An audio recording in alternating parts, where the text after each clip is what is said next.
Hello! No one likes to sit there and wait until something happens.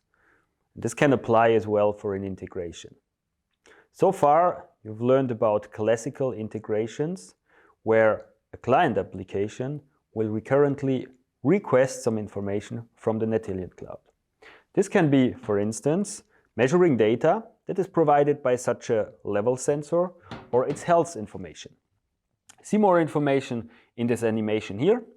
The sensor transmits recurrently data to Netillion, and the third-party system will, through an HTTP integration, do some requests and get for these requests some responses.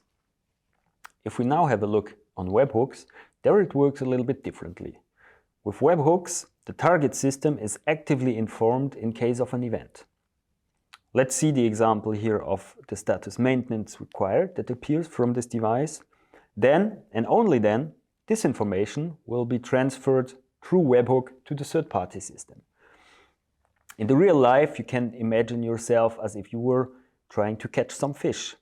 Using the classical integration would be using a net, throwing this net into a pond, and regularly checking whether there's some fish inside.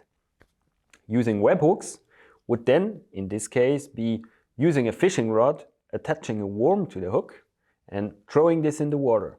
And only when a fish bites, then you will feel on the rod that you have an event that occurs or something to do.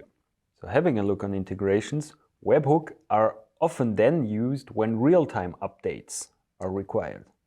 In addition, webhooks enable to use less server resources and create more efficient integrations.